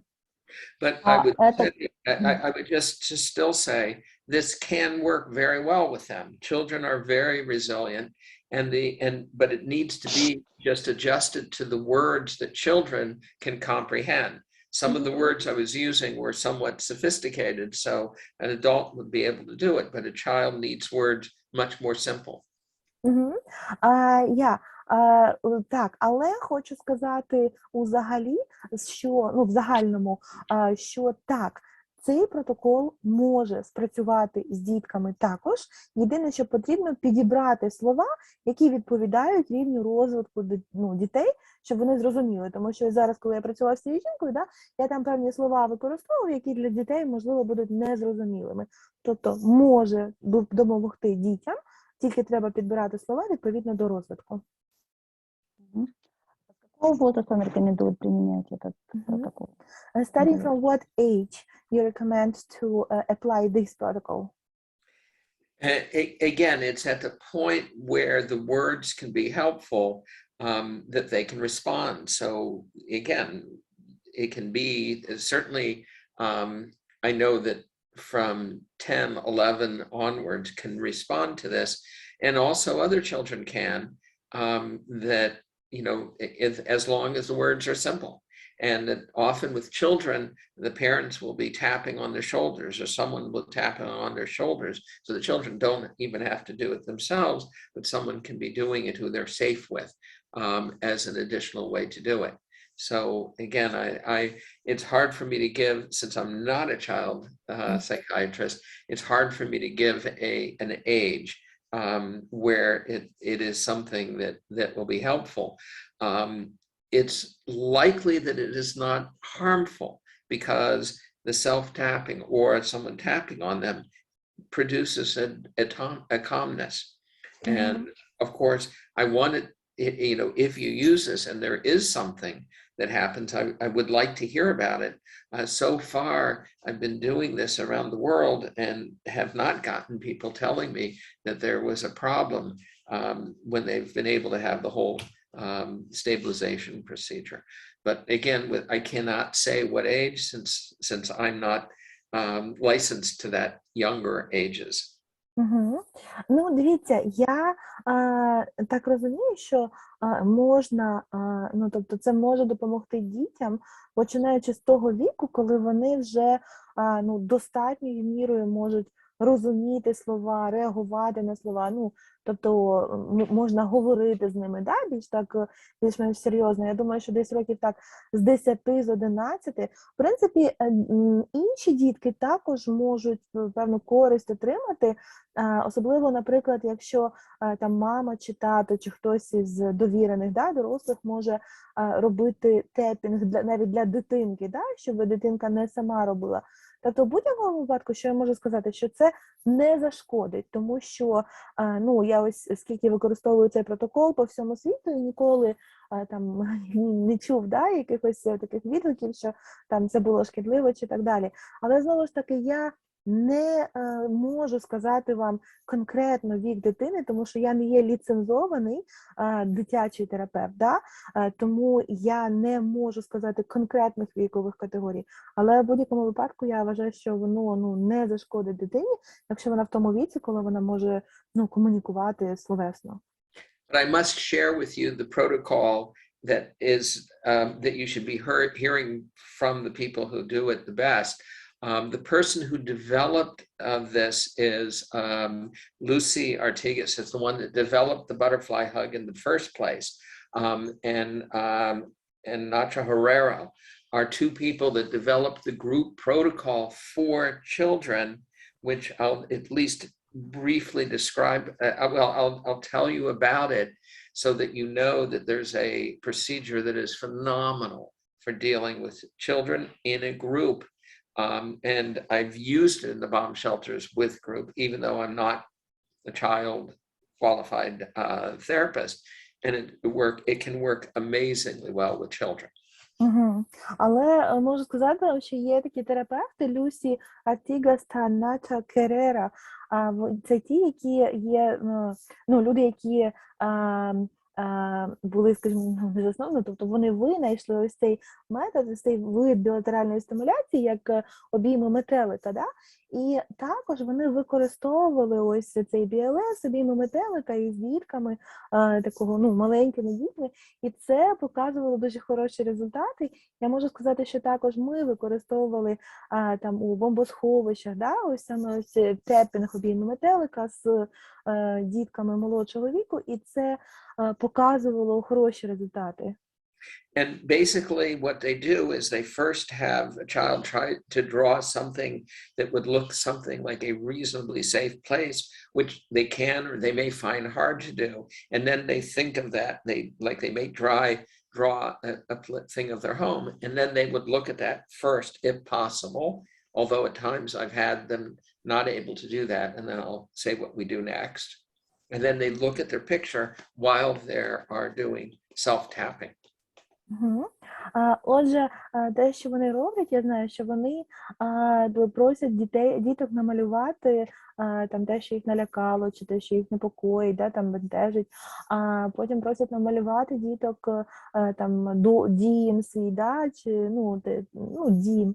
І потім вони просять, щоб дитинка дивилася на ось цей свій малюночок і робила ось такий самотепінг, і дійсно дуже хороші результати показувало це.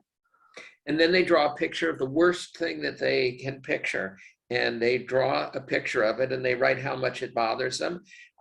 And you know, if they can write from 0 to 10, or you have smiley faces to frowny faces, and they put that on there on that picture, and then they do and look at that horrible picture for about a minute. Потім дитинку просять намалювати той момент, да, той образ, що лякає її найсильніше, тобто що є найстрашнішим для дитинки. Дитинка малює це, потім просять її оцінити, да, наскільки їй це страшно, за шкалою від 0 до 10. Якщо дитина в тому віці, що вже може, знає цифри, да, може оцінити, то вона пише цифру на цьому малюнку. Якщо дитинка маленька, то тоді вони використовують ось ці смайлики, да, ось ці карточки, оцінюють рівень, наскільки це непокоїть дитину. Потім дитина дивиться на ось цю картину, тобто на цю картинку, малюнок, що вона намалювала, ось того найстрашнішого для неї, і робить тепінг. And then they draw another picture, which is calmer already. And then they look at that, do that for a minute, and they keep doing about 4 pictures. And then at the end of it, they're often drawing pictures of rainbows and flowers, and they're fine. So about 4 or 5 pictures, and children are generally then able to be okay. Отже, вони роблять тепінг протягом 1 хвилини приблизно, потім дитину просять знову намалювати картинку, там це вже, як правило, є більш спокійна така картинка, малюнок, да? Потім знову вони роблять тепінг протягом 1 хвилини, і так вони десь там 4 чи 5 картинок малюють, і вже на 4-й чи на 5-й, на 4-му, 5-му малюночку дітки вже малюють там веселки, метеликів, сонечка, квіточки, тобто вже до того моменту діти абсолютно, вони мають велику таку стійкість, да? Діти, вони взагалі дитяча психіка, вона має здатність відновлюватися скоріше, тому на 4-му, 5-му малюнку діти вже більш-менш стабілізовані. But I want to return to the ISP that I know, that's Lucy Artigas and Nacho Herrero in the group protocol for EMDR. But now I would ask you to go back to questions in regard to specifically ISP. But I had to share that with you.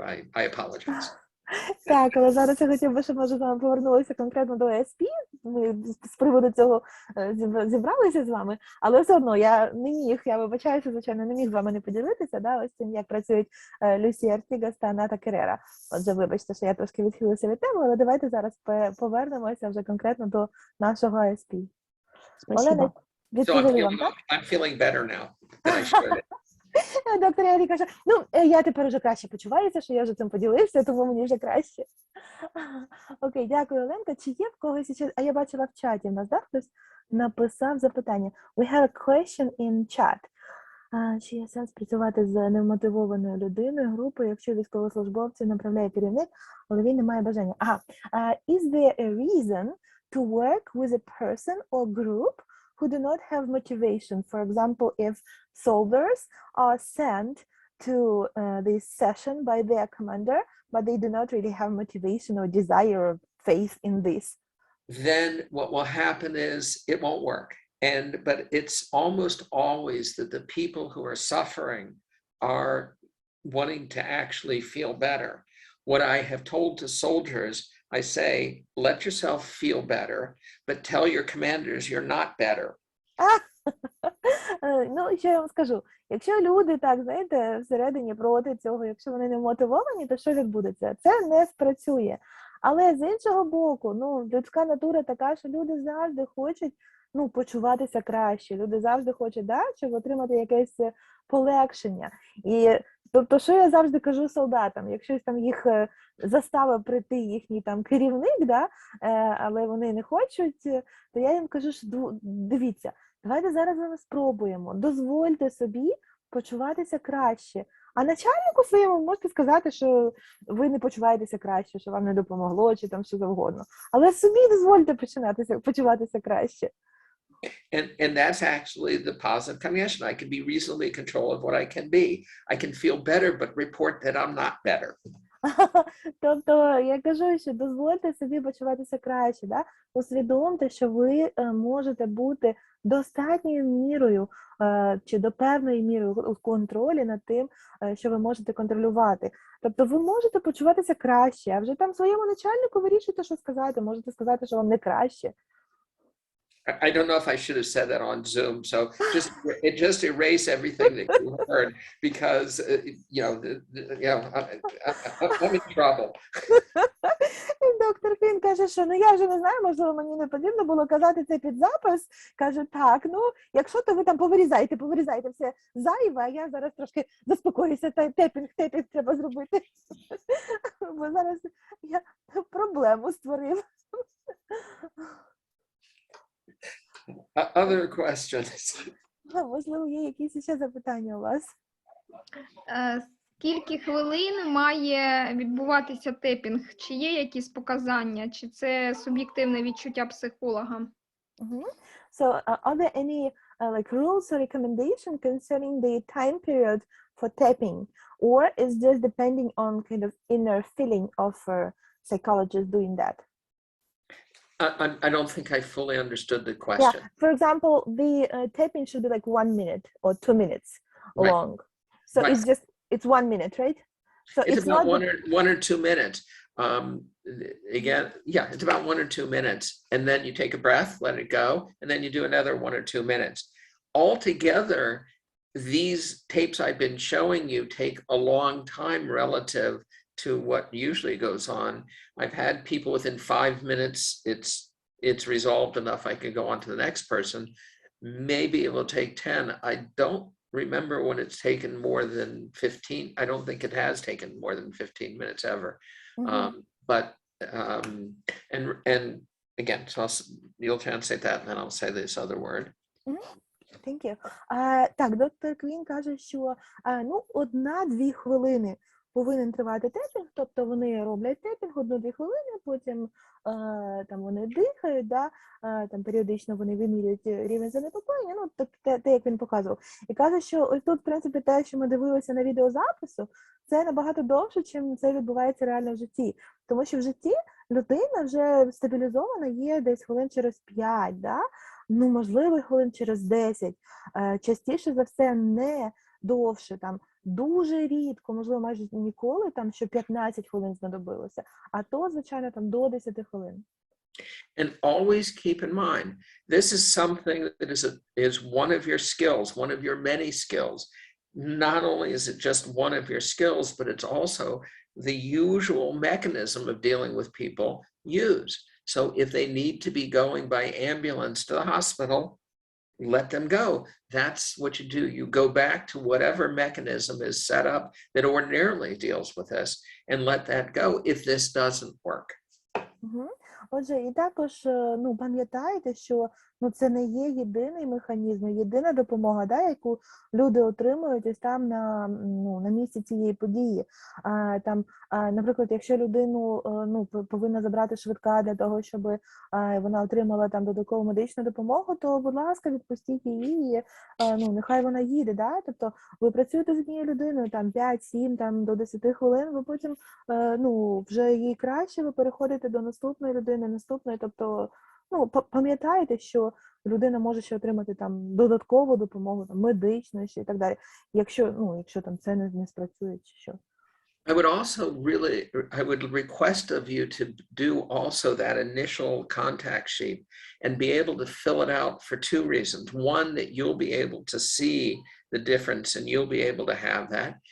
And if I think I have an email address to it where I ask you that if you could send it, because that doing research will also enable us to know what these results are.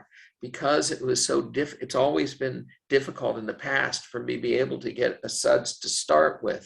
I had to really work hard to do that. It was hard then to get things published because we didn't have a before and after.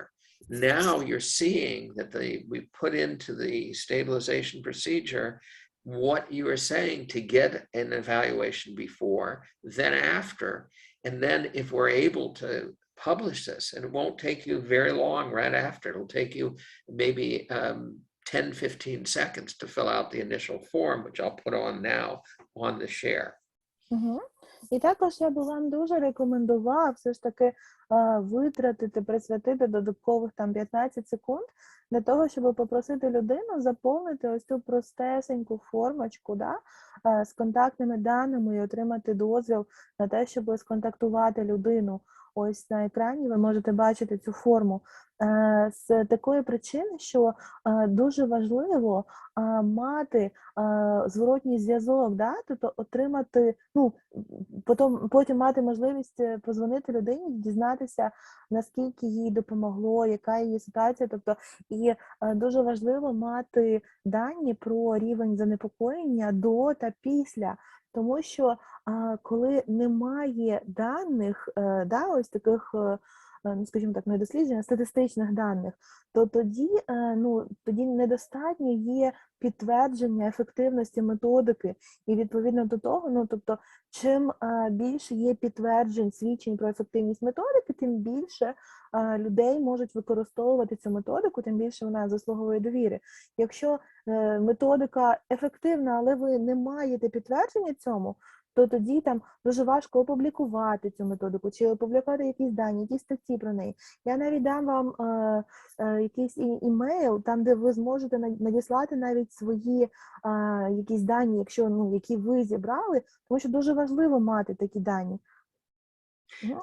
And I see now what I need to add to this sheet is that I need to put in the email which you might send it to, but also understand it's really for you to be able to in the future be able to publish this on your own, because I am actually someone that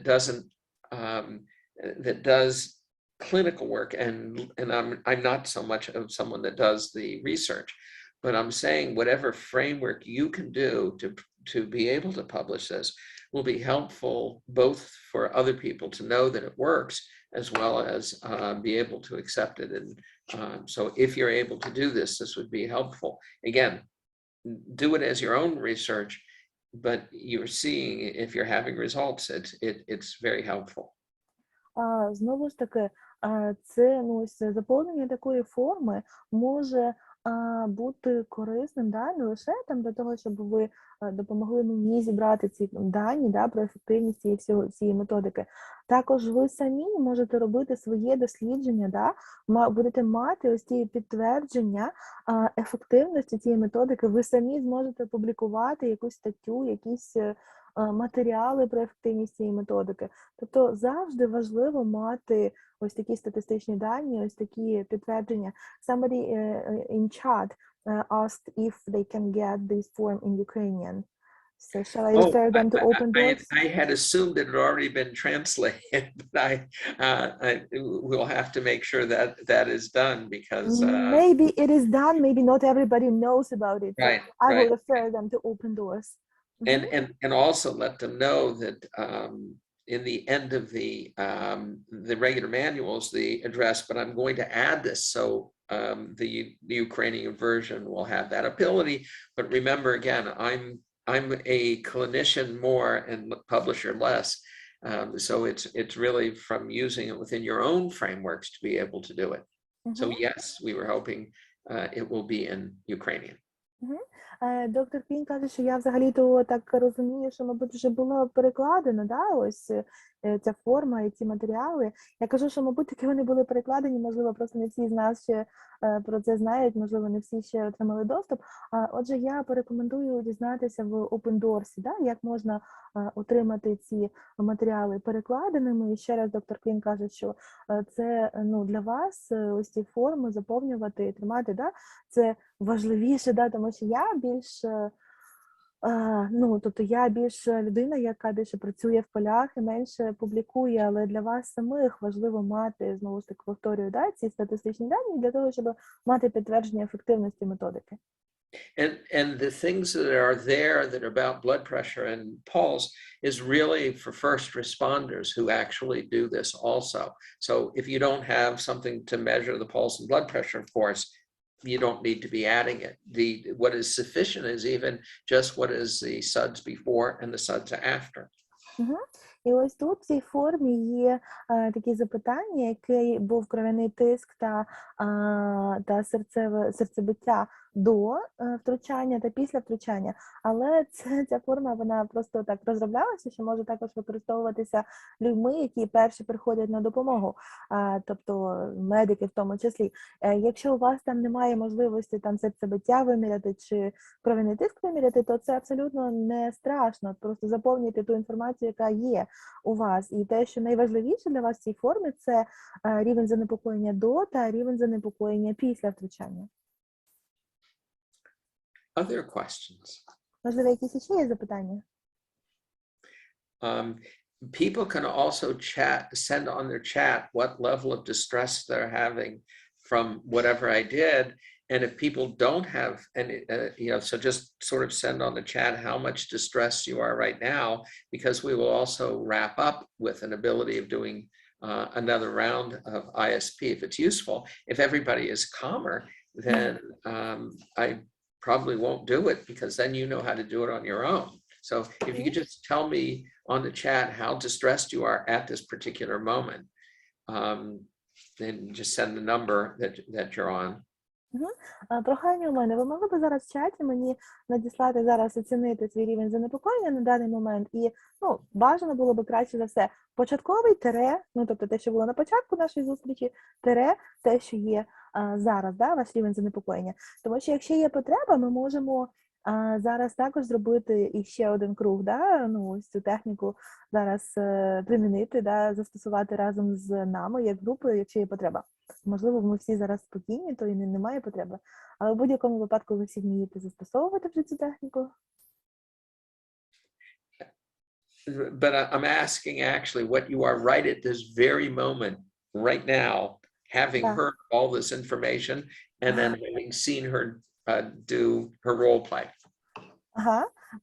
Так, отже, я запитую вас про ваш рівень занепокоєння прямо зараз, на даний цей конкретний момент, після того, як ви почули весь цей матеріал, після того, як ви послухали, да, подивилися ось це відео, це програвання в ролях.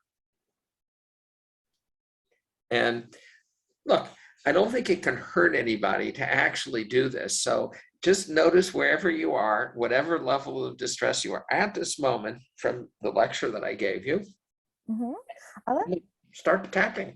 у будь-якому випадку, я думаю, що нікому не завадить, да, тейпінг і така додаткова стабілізація. Давайте зараз просто зауважимо, який рівень занепокоєння у вас є зараз, на даний момент, після всього того матеріалу, який ми прослухали, і давайте просто почнемо робити тейпінг. And just allow yourself to realize you're right here in this moment at this very time. And right at this moment, you are safe now from whatever it is that has gone on. You are right now, right here. And just allow yourself to be here at this moment right now. Not the past, not the future, just at this moment right now. Давайте зараз з вами усвідомимо, що ми є тут і тепер. У цьому конкретному моменті те, що відбулося в минулому, воно вже пройшло, минуле пройшло, майбутнє воно ще не наступило. Ми зараз тут і тепер маємо достатньо контролю, да, певною мірою маємо контроль, і ми зараз тут і тепер, і ми є достатньо у безпеці у цьому моменті тут і тепер.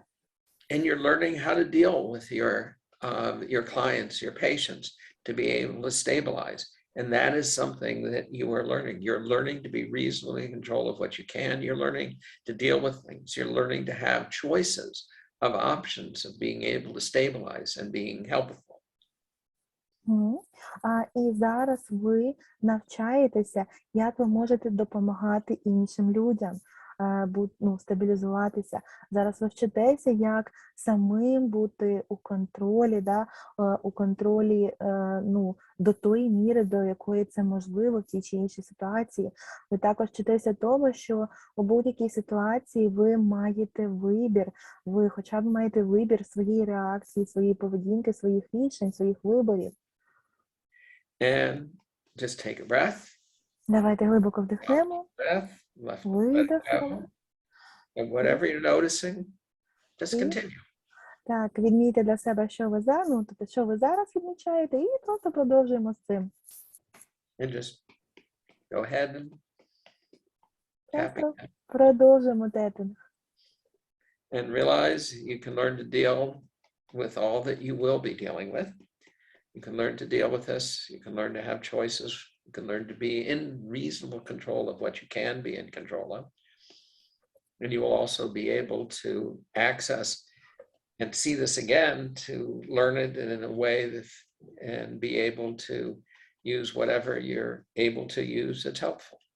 To be able to be reasonably in control of what you can, to be able to deal with the stuff that's coming up. І просто усвідомлюйте, що ви можете навчитися впоратися з викликами, які можуть постати перед вами у минулому. Ви можете навчитися тому, що у вас є вибори. У вас є вибори відповідно до вашої реакції, вашої поведінки, ваших рішень в тій чи іншій ситуації. Ви можете навчитися бути достатньою мірою у контролі в тій чи іншій ситуації. Ви можете навчитися допомагати людям у тій ситуації, в якій ви будете знаходитися. And stop and take a breath and let it go. Зробимо паузу, глибоко вдихаємо, видихаємо. One last set, and just allow yourself to be in this moment right now. Not the past, not the future, just in this very moment right now. And knowing you're reasonably safe at this particular, you're actually safe at this particular moment, at this particular moment in time. And just allow yourself to be here right now, because this is the key in terms of what I found with the ISP, this ability to be able to be here right at this moment. It's the things in the past are past, the things, and you can just be here in this moment, and in this moment, then that will help you with all the things that will be coming up. І зараз, будь ласка, просто усвідомте, що ви є тут і тепер, у цьому моменті. Ви не в минулому, те, що було в минулому, воно вже пройшло. Майбутнє, воно ще не наступило.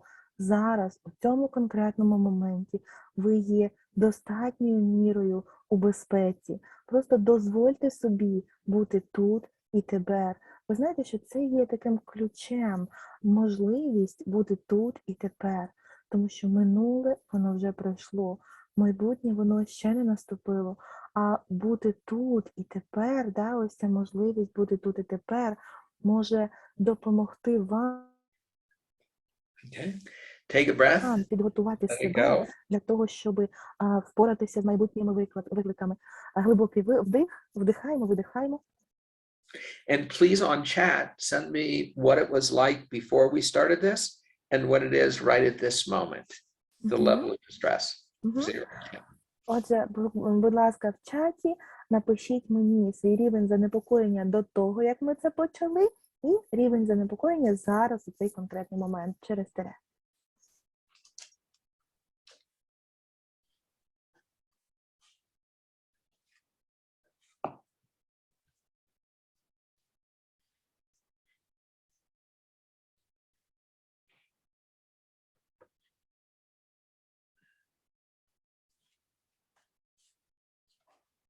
Okay.